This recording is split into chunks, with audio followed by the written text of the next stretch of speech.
Assalamualaikum warahmatullahi wabarakatuh.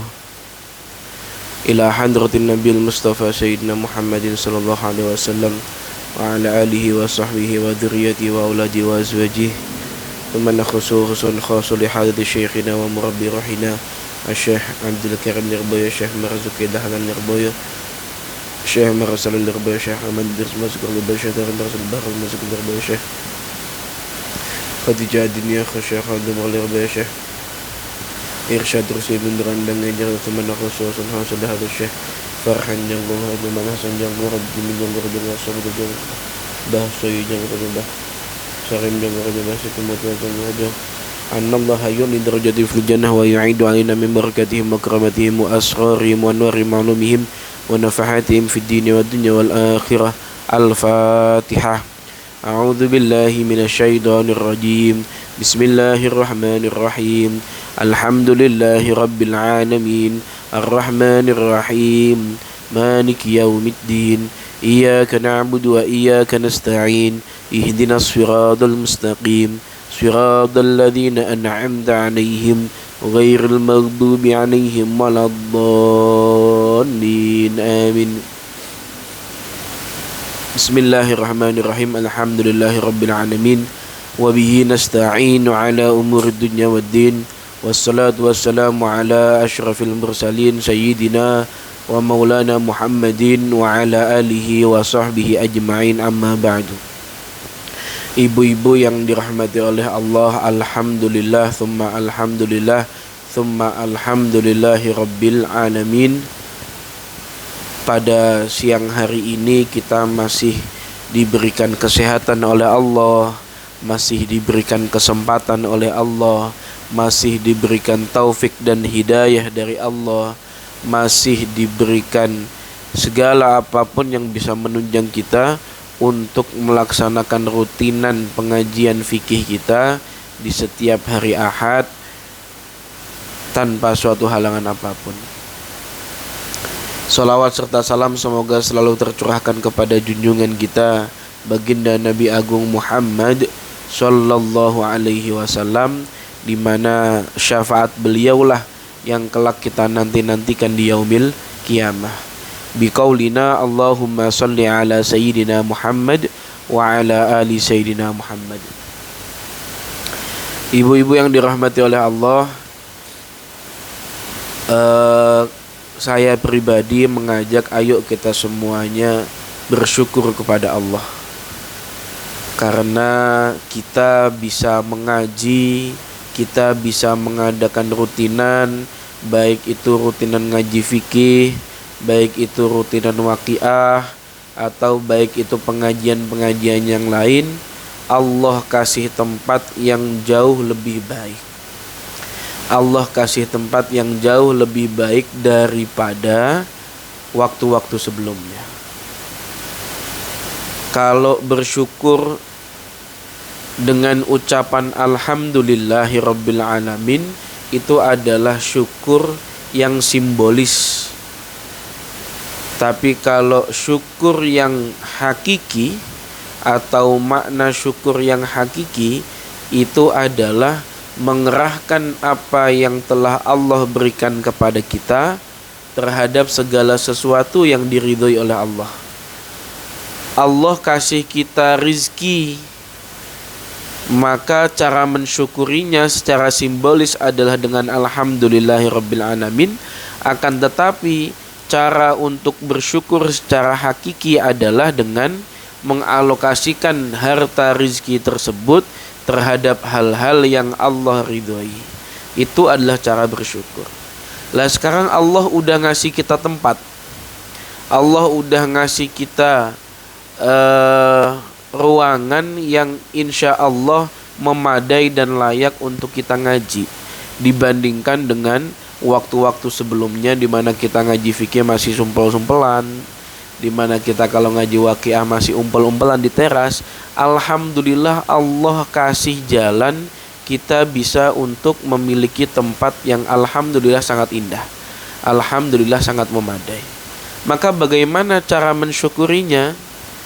Cara mensyukurinya adalah dengan memanfaatkan apa yang telah Allah berikan dengan kualitas pengajian kita yang lebih baik, dengan rajin kita yang lebih kita tingkatkan, dengan rajin ngaji kita yang selalu kita tingkatkan.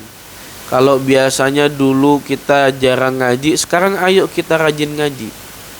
Kalau dulu kita ngajinya gak fokus, ayo sekarang kita ngajinya fokus. Allah udah kasih tempat nih, Allah udah kasih nikmat nih sama kita. Kita mau bersyukur atau tidak? Kalau kita mau bersyukur dengan apa yang saya terangkan tadi, insya Allah Allah akan menambah nikmat yang telah Allah berikan ini. Allah akan tambah terus, akan tambah terus, akan tambah terus dalam bentuk yang menurut Allah itu baik. Insya Allah. Sekarang kita udah bisa nyelenggarain sholat subuh berjamaah setiap subuh. Lah ini sebenarnya dari satu sisi adalah anugerah pemberian dari Allah, yang kedua adalah uji coba. Ini dicoba nih, dikasih tempat yang bagus, yang enak, kemudian dikasih waktu yang bagus, yakni waktu subuh untuk sholat jamaah. Kira-kira ada yang mau berangkat gak nih? Ini Allah coba. Kalau banyak yang berangkat sholat subuh berjamaah, insya Allah Allah tambah. Allah tambah waktunya sekiranya bisa digunakan buat sholat duhur jamaah. Allah tambah waktunya supaya bisa sampai 5 waktu jamaah.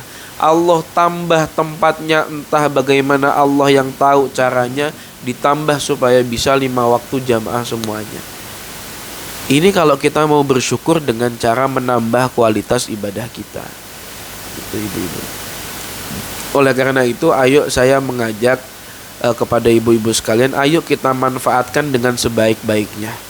Ayo kualitas ibadah kita ditingkatkan, ayo ngaji kita lebih digiatkan lagi, supaya nikmat yang telah Allah berikan ini akan terus bertambah dan bertambah menjadi lebih baik. Ibu-ibu yang dirahmati oleh Allah, berbicara terkait permasalahan sholat berjamaah, sebagaimana yang telah ibu-ibu lakukan mulai semenjak dari bulan Ramadan sampai sekarang, sholat subuh berjamaah alhamdulillah masih berlangsung. Mudah-mudahan bisa Allah tambah lagi, zuhurnya juga bisa jamaah, asarnya, maghribnya, isyaknya. Semoga Allah kasih ruang, Allah kasih waktu, Allah kasih segala sesuatu hal yang bisa membuat kita untuk sholat berjamaah 5 waktu. Ini baru sementara Allah kasih subuh aja nih, subuh dulu nih.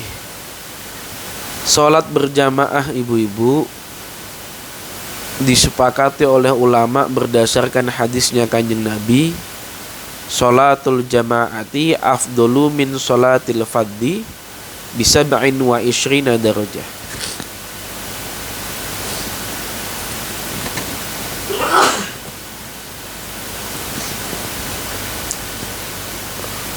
Sholatul jamaati afdolu min sholatil fadhi bisab'in wa ishrina darajah. Bahwasanya sholat berjamaah itu mengungguli sholat sendirian. Sholat berjamaah mengungguli sholat sendirian, itu kelebihannya melebihi sampai 27 derajat. Ada yang mengatakan hadisnya 25 derajat. Intinya minimal 25 derajat bedanya dengan sholat sendirian. Jadi ibaratnya kalau sholat sendirian itu pahalanya 10, maka sholat berjamaah pahalanya 270 masing-masing orangnya. Lah, sholat berjamaah itu bukan permasalahan usahanya bagaimana ibu-ibu. Bukan permasalahan dia punya waktu atau tidak. Bukan permasalahan dia punya uang atau tidak. Sholat berjamaah itu tergantung dari kemauan dia sendiri, tergantung dari anugerah Allah Subhanahu wa ta'ala. Kalau Allah enggak ngasih anugerah, kalau Allah enggak ngasih taufik dan hidayah kepada orang tersebut, ya maka dia belum digerakkan hatinya oleh Allah untuk sholat berjamaah. Kalau dipikir-pikir ya ibu ya, Saya kalau kemarin jamaah di rumah itu sholat subuh, biasanya saya hitung jamnya. Berapa menit sih paling lama jamaah subuh itu? Kalau kita ngitung mulai dari awal adzan sampai akhir sholat, kemudian sampai wiridan doa selesai, itu maksimal ya 40 menit lah. 40 menit atau 45 menit. Itu yang lama, ibu-ibu. Berarti kalau sholat jamaahnya doang itu tidak lebih dari 6 menit. Sholat jamaahnya doang. Sehingga saya berpikir bahwasanya ya memang betul kata para ulama bahwasanya ibadah itu adalah bergantung taufik dan hidayahnya Allah. Cuma 6 menit ibu-ibu sholat jamaah subuh. Ibu-ibu semisal pengen sholat jamaah subuh gak mau ikut wiridannya, gak apa-apa. Hanya ikut jamaah subuhnya saja, tidak apa-apa. Dan kalau kita menghitung jamaah subuhnya itu cuma 6 menit ternyata. 6 menit. Kita kalau nyekrol HP, lihat story orang, itu bisa lebih dari 20 menit, bisa lebih bahkan sampai setengah jam lebih. Atau bahkan kalau lihat YouTubean, Facebookan, lihat video-video itu bisa lebih dari 1 jam, 2 jam. Tapi ini sholat subuh berjamaah itu hanya 6 menit. Atau kita buat ambil pahitnya sama wiridannya yang sebelum jamaah subuh, itu kurang lebih ya sekitar 20 menit ibu-ibu. 20 menit karena wiridan itu biasanya yang sebelum jamaah itu hanya sekitar ya 10 menit. Hanya sekitar 10 menit. 10 sampai 15 menit. Ditambah sholat subuhnya ya sekitar 20 sampai 25 menit. Itu enggak seberapa. Berapa banyak orang yang di luar sana memiliki waktu yang lebih tapi tidak ditakdirkan oleh Allah untuk sholat berjamaah. Berapa banyak orang di luar sana yang memiliki rizki yang lebih daripada kita tapi ternyata tidak digerakkan hatinya oleh Allah untuk sholat berjamaah. Emang dosa Pak Ustadz kalau nggak sholat berjamaah? Enggak dosa. Nggak dosa. Yang dosa itu kalau nggak sholat subuh. Kalau nggak sholat berjamaah, nggak sholat subuh berjamaah, dosa nggak dosa. Akan tetapi pahala yang kita tinggalkan kalau kita tidak sholat subuh itu terlampau banyak ibu-ibu. Terlampau banyak kalau kita nggak jamaah. Makanya diusahakan jamaah. Kalau seumpama nggak bisa jamaah di Mama Kiki, ya jamaah di rumah nggak apa-apa. Sama suaminya, sama anaknya. Lagi-lagi dikatakan sholat jamaah itu derajatnya 27 kali lipat dibanding sholat sendirian. Bahkan diriwayatkan dalam hadis yang lain bahwasanya Rasulullah pernah bersabda, "Yata'aqabuna fikum malaikatun bil-lail wa malaikatun bin-nahar." Para malaikat yang jaga shift siang, ada yang jaga shift malam, itu saling bergantian. Jadi malaikat itu kan shift-shiftan ibu-ibu. Malaikat yang menjaga setiap orang itu kan dijaga dengan malaikat ya. Malaikat yang menjaga setiap orang itu bergantian, ada shift pagi, ada shift malam. Kalau yang shift malam itu mulainya semenjak ba'dal maghrib sampai subuh. Nanti kalau yang shift selanjutnya itu ba'da subuh sampai akhir asar.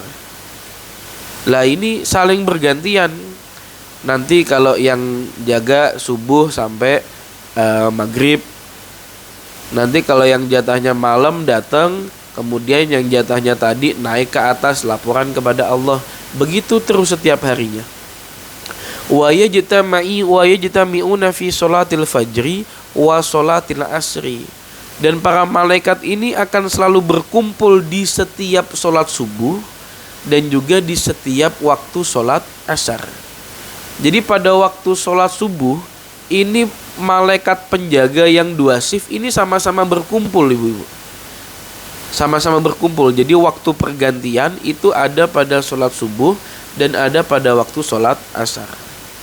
Thumma ya'ruju alladhina batu fikum fayas'aluhum rabbuhum wa huwa a'lamu bihim kaifa taraktum ibadi. Kemudian malaikat yang malamnya udah jaga mulai dari maghrib sampai subuh, kemudian naik dia kepada Allah, kemudian melaporkan kepada Allah. Allah kemudian bertanya, kaifa taraktum ibadi, bagaimana kamu tinggalkan hamba-hambaku? Maksudnya kamu meninggalkan hambaku tuh, hambaku lagi ngapain?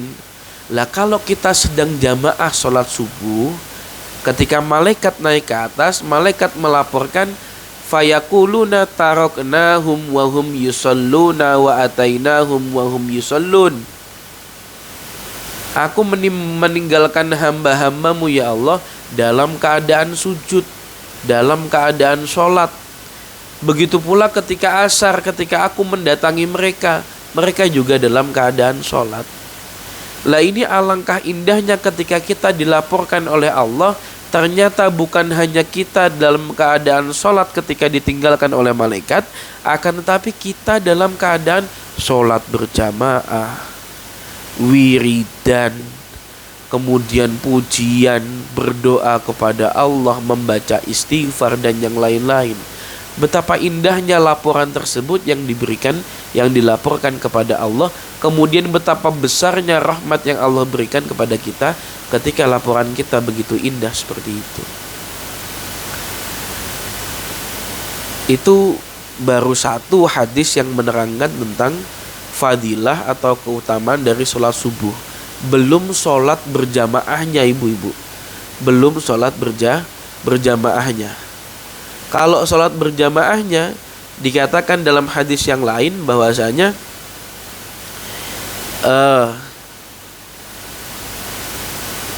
mana tadi?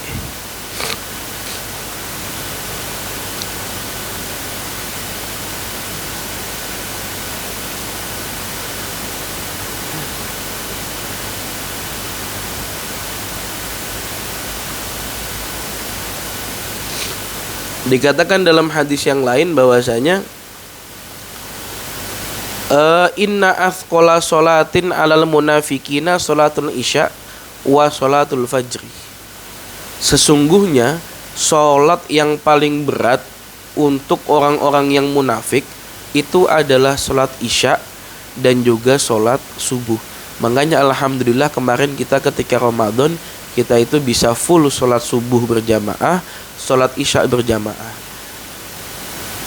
Karena salah satu tanda dari orang-orang munafik adalah sangat berat melaksanakan sholat isya, sangat berat untuk melaksanakan sholat subuh.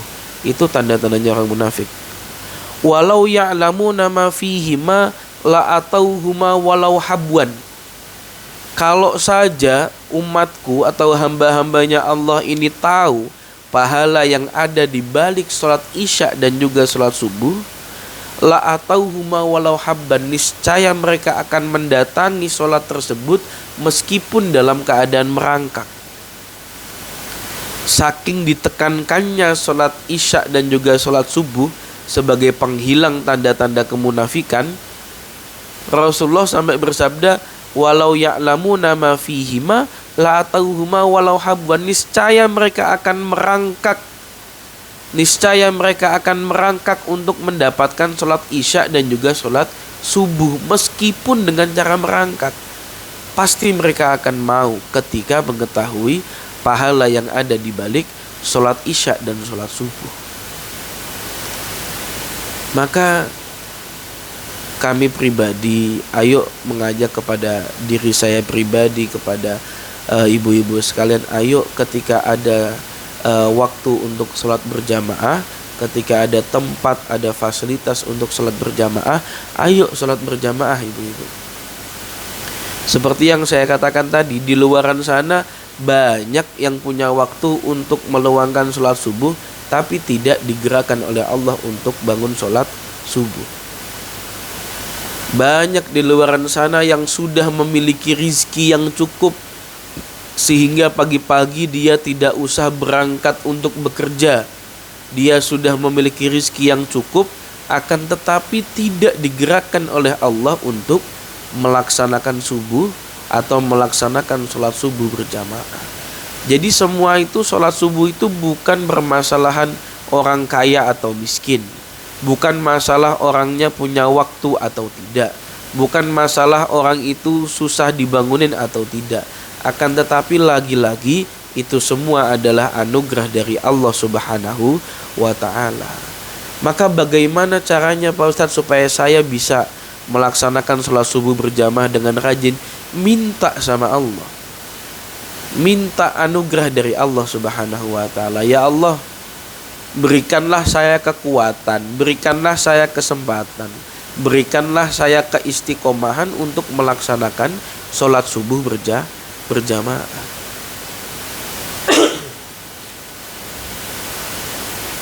Karena kembali lagi bahwasanya Allah telah memberikan begitu banyak nikmat kepada kita, maka cara kita mensyukuri nikmat tersebut adalah mengalokasikan nikmat tersebut terhadap hal-hal yang diridhoi oleh Allah Subhanahu wa ta'ala. Ibu-ibu yang dirahmati oleh Allah, kalau kita mendengar kisah-kisah orang-orang yang rajin dan istiqomah dalam berjamaah, itu fadilahnya sangat banyak, ibu-ibu. Contoh saja ya, ini hanya contoh. Dulu ada seorang santri ini nakal, sering keluar pondok. Kemudian santri ini pada suatu malam keluar pondok untuk melihat konser. Kalau di pondok kan gak boleh, ibu-ibu ya, melihat konser dangdut, konser band kan gak boleh. Nah, dia ngelanggar peraturan pondok, keluar pondok gak izin, nonton konser lagi. Lah ternyata di waktu dia nonton konser, itu konser ricuh, itu konser berubah menjadi tawuran massal. Akhirnya tanpa disangka, ternyata dia, si santri ini yang gak tahu apa-apa, yang tidak ikut-ikutan ricuh, ada yang membacok pakai celurit dari belakang, punggungnya dibacok. Tapi anehnya punggung anak santri tersebut dibacok gak kena.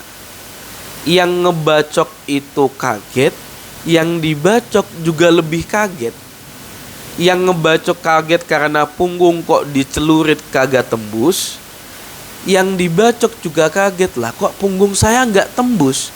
Akhirnya yang ngebacok lari, yang dibacok juga lari, sama-sama takut. Akhirnya si santri ini takut. Kenapa kok takut? Ya takutnya ada apa-apa. Dia nggak ngamalin apa-apa, dia tidak mengamalkan tirakat apapun, tapi kok saya dipukul pakai celurit, kok nggak tembus punggung saya. Ini di tubuh saya jangan-jangan ada apa-apanya. Akhirnya sowanlah kepada kiai, sowanlah kepada para masyayikh. Kemudian bertanya kepada para masyayikh, saya ini minta maaf kiai, saya sudah keluar pondok gini. Kemudian saya mengalami kejadian yang seperti ini. Saya takut di tubuh saya ada apa-apa. Ternyata selidik punya selidik, kata kiai tersebut, diinterogasi itu anak santri, kata kiai tersebut, oh itu salah satu fadilah dari kamu meskipun nakal akan tapi tidak pernah meninggalkan sholat subuh berjamaah. Makanya gak usah ditinggalin sholat subuhnya. Keluar malamnya ditinggalin, sholat subuhnya diterusin. Lah itu salah satu fadilah dari atau anugerah dari Allah yang Allah berikan kepada orang yang istiqomah sholat subuh berjamaah. Oh berarti kalau kita sholat subuh berjamaah kita bakalan kebal Pak Ustadz. Bukan begitu cara memahaminya. Cara memahaminya adalah Allah akan memberikan kenikmatan, Allah akan memberikan perlindungan yang tidak kita kira ketika kita menjalankan perintah dan kesunahan Allah secara istiqomah. Kalau kita istiqomah sholat subuh berjamaah, kesunahan yang telah Allah berikan kepada kita. Di saat kita kepepet, Allah yang ngelonggarin. Di saat kita sedang butuh perlindungan, Allah yang ngelindungin. Di saat kita butuh sesuatu yang harus ada pada hari ini, Allah akan kasih pada hari itu juga. Min haitsu la yahtasib, dari arah yang tidak disangka-sangka oleh kita sama sekali. Nah itu ibu. Itu cuma sedikit fadilah atau sekelumit keutamaan dari sholat subuh berjamaah. Kalau kita membaca riwayat manaqib dari ulama-ulama, dari orang-orang besar terkait masalah fadilah dari sholat jamaah, itu sangat banyak sekali. Jangankan berjamaah, sholatnya saja Allah berfirman, inna sholata tanha anil fahsya'i wal munkar. Bahwasanya sholat itu bisa mencegah seseorang dari segala sesuatu hal yang mungkar, dari segala sesuatu hal yang keji. Kalau ada orang masih melakukan kemungkaran dan kekejian padahal dia sholat, maka sholatnya yang perlu dipertanyakan. Sudah berkualitas atau belum sholatnya? Sholatnya khusyuk atau tidak? Sholatnya yang difikirkan adalah Allah atau makhluknya Allah? Lah hebatnya ibu-ibu, kalau ibu-ibu sholat jamaah, ternyata Allah memberikan anugerah, Allah memberikan kemurahan. Siapa yang mau berjamaah, maka semuanya Allah anggap khusyuk. Ketika ada jamaah berlangsung, selesai jamaah selesai, malaikat itu laporan kepada Allah bahwasanya orang ini semuanya sedang atau selesai berjamaah. Kemudian dilaporkan bahwasanya tapi yang khusyuk itu cuma satu ya Allah, imamnya doang. Ya sudah, semuanya dihitung khusyuk. Bahkan kemudian di kesempatan yang lain malaikatnya melaporkan, ternyata semuanya nggak khusyuk ya Allah. Sampai imam-imamnya itu nggak khusyuk, makmumnya nggak ada yang khusyuk, imamnya pun nggak ada yang khusyuk. Apa kata Allah? Karena mereka sudah mau berjamaah, maka hitung pahala khusyuk semuanya. Jadi dihitung pahala khusyuk, ibu-ibu berjamaah sholat subuh, mau pikirannya kemana-mana, tetap dihitung khusyuk kalau ada satu orang saja yang khusyuk. Kalau tidak ada yang khusyuk sama sekali, kata Allah, ketika mereka semuanya itu sudah mau berjamaah, maka mereka semua dihitung pahala khusyuk. Inilah kemurahan-kemurahan, rahmat-rahmat yang Allah berikan kepada orang-orang yang mau berjamaah dibandingkan orang-orang yang tidak mau berjamaah. Kalau kita sholat sendirian ibu-ibu, kalau kita nggak khusyuk, ya sudah, potensi sholat kita diterima oleh Allah itu kecil. Tapi ketika kita berjamaah, kita mau nggak khusyuk, mau khusyuk, potensi besar akan diterima oleh Allah subhanahu wa ta'ala. Itu sedikit ibu-ibu terkait permasalahan sholat berjamaah. Maka sekali lagi, ayo kita ramaikan sholat subuh berjamaah kita. Semoga Allah selalu berikan kita keistiqomahan, Allah selalu berikan kita kesempatan, Allah selalu berikan kita waktu dan kesehatan, sehingga kita bisa selalu istiqomah melaksanakan sholat subuh berjamaah. Gak usah muluk-muluk dulu 5 waktu, subuh aja dulu kita istiqomahin. Nanti kalau kita istiqomah, Allah akan kasih yang lebih. Ibu-ibu yang dirahmati Allah, kita lanjutkan pengajian kita, kitab Nashaihul Ibad, halaman 6, meneruskan dari yang tahun yang kemarin, bahwasanya wal maqalah as-sadisah an Aliyin radhiyallahu anhu wa karama wajhah, man kana fi talabil ilmi kanat al jannatu fi talabih. Dari sahabat Ali radhiyallahu anhu, beliau berkata, barang siapa yang dalam keadaan mencari ilmu, maka surga adalah menjadi tujuan pencariannya. Wa man kana fi talabil maksiyati kanat annaru fi talabih, dan barang siapa yang dalam keadaan bermaksiat, maka sejatinya neraka adalah tujuannya.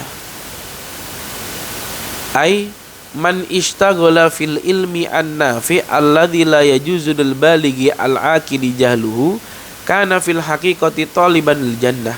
Maksudnya adalah barang siapa yang menyibukkan dirinya untuk mencari ilmu yang bermanfaat, maka sejatinya dia sedang mencari jalan ke surga. Begitu pula sebaliknya, wa man kana muridan lil ma'siyati kana fil haqiqati taliban linnari wa sukhtillahi. Barang siapa yang dalam keadaan bermaksiat kepada Allah, barang siapa yang menginginkan untuk maksiat kepada Allah, maka sejatinya dia sedang mencari jalan untuk ke neraka dan mendapatkan murka dari Allah Subhanahu wa ta'ala. Kayak ibu-ibu sekarang ini sedang tolabul ilmi. Ibu-ibu ini sekarang sedang menuntut ilmu, sedang ngaji, bukan nonton lawakan. Makanya kalau ada pengajian kok isinya cuma lawakan, atau ada pengajian yang isinya cuma orasi partai, itu bukan pengajian ibu-ibu. Pengajian itu isinya ilmu. Pengajian itu isinya ilmu.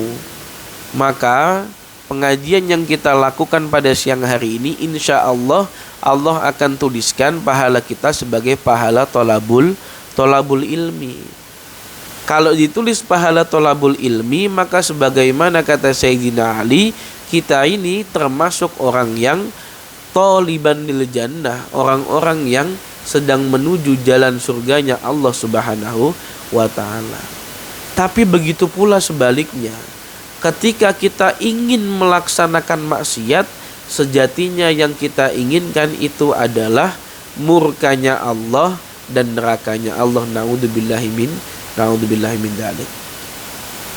Wal maqalah as-sabi'ah an Yahya bin Mu'adz radhiyallahu anhu, ma asa Allah karimun ay hamidul fa'al wa huwa man yukrimu nafsahu bittaqwa wabil ihtirasi anil ma'asi wala athirud dunya alal akhirati hakimun ay musibun fi af'alihi wa huwa man yamna'u nafsahu min mukhalafati aqlihi as-salim.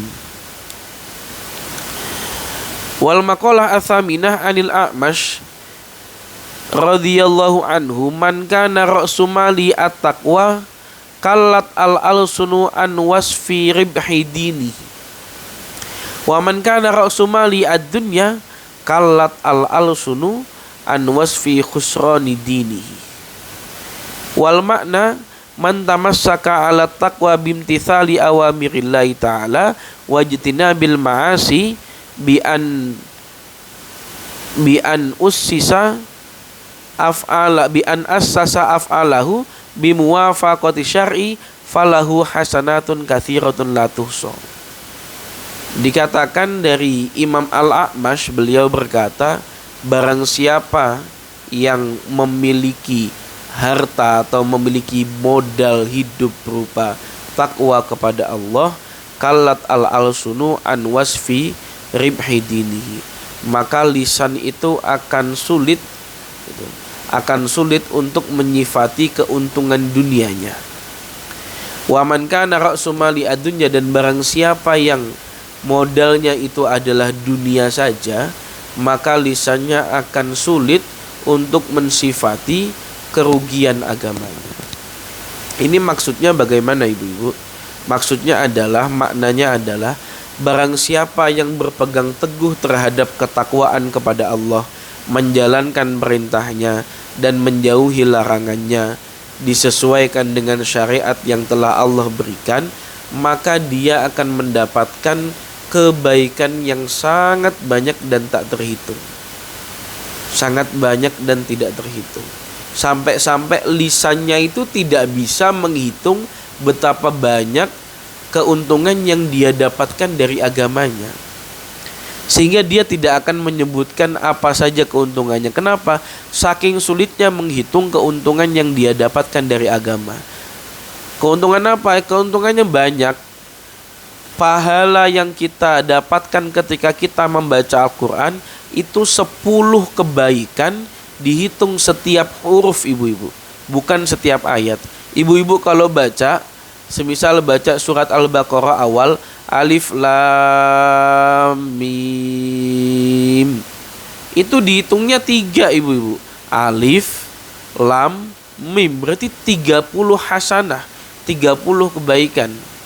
Belum lagi diteruskan Dalikal Kitabul Mubin, itu diteruskan dihitung per huruf itu 10 kebaikan. Ya tinggal dikalikan berapa huruf yang kita baca. Itu baru kita membaca Al-Quran. Belum kita membaca sholawat, belum kita sholat berjamaah, belum kita sholat qobliyah subuh. Lisan ini akan kalat al-alsunu wasfi ribhidini. Lisan ini akan lemah, akan sulit untuk menghitung keuntungan-keuntungan akhirat yang akan kita dapatkan dari menjalankan agamanya Allah Subhanahu wa taala. Itu kalau modalnya takwa. Tapi kalau modalnya kesenangan dunia, kalau modalnya hidup itu adalah foya-foya, modalnya hidup itu yang penting punya harta banyak, yang penting punya jabatan tinggi, maka kalat al-alsunu an wasfi khusrani dini, maka lisannya pun tidak akan cukup untuk menghitung kerugian yang dia dapatkan dalam agamanya.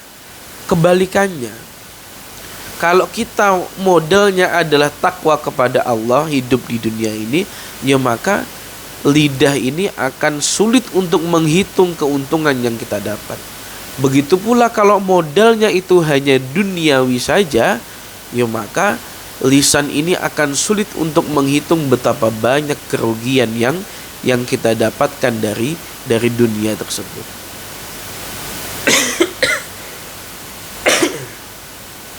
Wal maqalah at-tasi'ah an Sufyan ats-Tsauri radhiyallahu anhu wa huwa syekhul Imam Malik, kullu ma'siyatin nasyi'atun an syahwatin aistiyakin nafsihi ila syai'in fa innahu yurja ghufranuha ayil ma'siyati wa kullu ma'siyatin nasya'at an kibrin ay da'wal fadli fa innahu la yurja ghufranuha li anna ma'siyata iblis kana asluha minal kibir.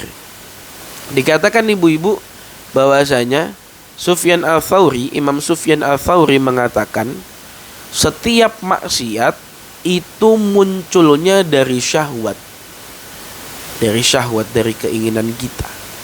Dari syahwat. Fa innahu yurja ghufranuha, akan tetapi maksiat yang muncul dari syahwat, dari hawa nafsu tersebut, itu masih bisa dimaafkan. La wa kullu maksiatin nasya'at an kibrin, kalau maksiat yang tumbuh berawal dari kesombongan, fa innahu la yurja ghufranuha, maka maksiat tersebut tidak akan diharapkan pengampunan dari Allah. Jadi maksiat kan macam-macam ibu-ibu ya. Maksiat itu ada yang muncul dari karena hawa nafsu, ada maksiat yang muncul karena kesombongan. Kalau maksiat karena hawa nafsu, karena imannya lemah, tergoda syaitan, maka itu masih bisa dimaafkan. Tapi kalau maksiat yang timbul karena kesombongan, menantang kepada Allah Subhanahu wa taala dan nabinya, maka maksiat yang seperti itu la yurja ghufranuha, tidak bisa diharapkan pengampunannya. Kenapa?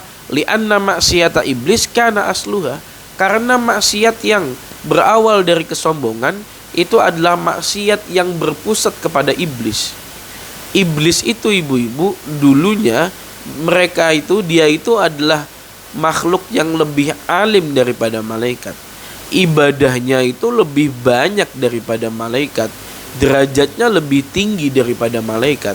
Akan tetapi karena kesombongannya, dia akhirnya tidak mau menuruti perintah Allah untuk sujud kepada Nabi Adam, dia dikeluarkan dan dilaknat sampai hari kiamat oleh Allah Subhanahu wa taala. Maka sombong itu jangan sampai ditampakkan ibu-ibu. Kalau guru saya mengatakan, Romo Yai Baidawi Syamsuri almarhum almaghfurlah, beliau mengatakan ojo sombong najan guyon. Jangan pernah sombong meskipun itu hanya dijadikan sebuah candaan. Kenapa? Saking besarnya dampak atau pengaruh negatif dari kesombongan. Kenapa? Ya karena sombong itu adalah termasuk sifatnya iblis, yang menyebabkan iblis semua keutamaannya, semua derajat tingginya, semua ibadahnya itu dihapus oleh Allah, kemudian dia diusir ke dunia dan dilaknat sampai hari kiamat. Maka jangan pernah sombong. Hal yang termasuk kesombongan adalah merasa lebih baik daripada orang lain, itu termasuk sombong. Maka ibu-ibu yang sudah alhamdulillah bisa ikut pengajian, bisa ikut waqiah, bisa ikut berjamaah, jangan sekali-kali menganggap remeh terhadap orang-orang yang tidak berangkat ngaji. Ibu-ibu sekarang yang duduk di tempat itu, di majelis pengajian kita untuk ngaji fikih, alhamdulillahirabbil alamin, bersyukur kepada Allah dan jangan pernah meremehkan orang-orang yang tidak berangkat. Kalau kita ngajak silahkan, tapi kalau sampai meremehkan, satu, itu bisa merusak hubungan kita antar tetangga, antar saudara. Dua, pahala yang sudah kita dapatkan itu akan Allah hapuskan untuk menambali sakit hatinya tetangga tersebut. Maka jangan pernah merasa lebih baik. Jangan pernah merasa lebih baik. Kalau kita mengajak tetangga kita untuk kita ngaji, silahkan monggo. Jangan pernah merasa lebih baik daripada dia kalau memang dia belum mau. Atau merasa lebih baik daripada tempat majelis pengajian yang lain. Oh, enakan majelisnya pengajiannya di sini daripada di sana. Oh, enaknya di sini daripada di sana. Membanding-bandingkan majelis, sejatinya itu akan meruntuhkan majelis tersebut. Biasanya majelis itu runtuh, majelis itu bubar kalau orang-orang yang di dalamnya itu sudah merasa tinggi hati, sudah merasa sombong.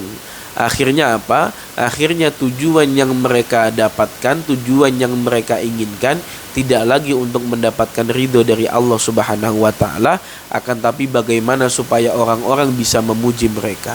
Akhirnya bagaimana supaya mereka dilihat oleh orang lain sebagai orang yang baik, orang yang alim, orang yang begini dan begitu.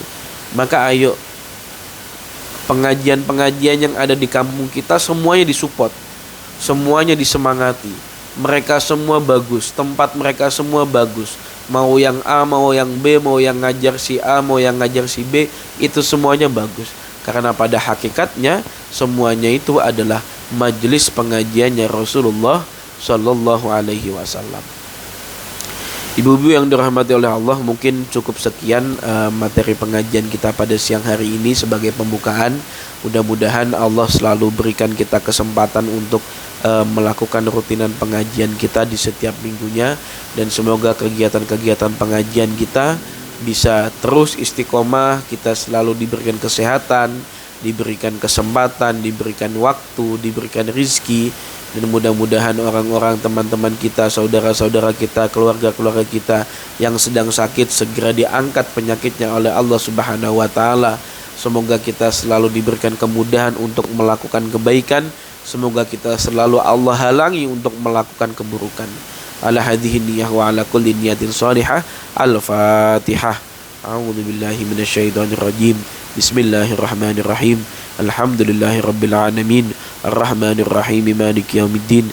Iyyaka na'budu wa iyyaka nasta'in. Ihdinas siratal mustaqim. Siratal ladzina an'amta 'alaihim ghairil maghdubi 'alaihim waladdallin. Amin. Bismillahirrahmanirrahim. Alhamdulillahirabbil alamin. حمدا يوافي نعمه ويكافي مزيده يا ربنا لك الحمد ولك الشكر كما ينبغي لجلال وجهك الكريم وعظيم سلطانك اللهم صل على سيدنا محمد صلاة تنجينا بها من جميع الأهوال والآفات وتقضي لنا بها من جميع الحاجات وتطهرنا بها من جميع السيئات وترفعنا بها عندك للدرجات وتبلغنا بها أقصى الغايات من جميع الخيرات في الحياة وبعد الممات إنك سميع قريب مجيب دعوات وقاضي الحاجات اللهم اغفر لنا ذنوبنا ولوالدينا وارحمهما كما ربيانا صغارا ربنا ظلمنا أنفسنا وإن لم تغفر لنا وترحمنا لنكونن من الخاسرين ربنا هب لنا من أزواجنا وذريتنا قرة أعين واجعلنا للمتقين إماما ربنا آتنا في الدنيا حسنة وفي الآخرة حسنة وقنا عذاب النار وصلى الله على سيدنا محمد النبي الأمي وعلى آله وصحبه وسلم والحمد لله رب العالمين. Kurang lebihnya mohon maaf. Wal afu minkum. Assalamualaikum warahmatullahi wabarakatuh.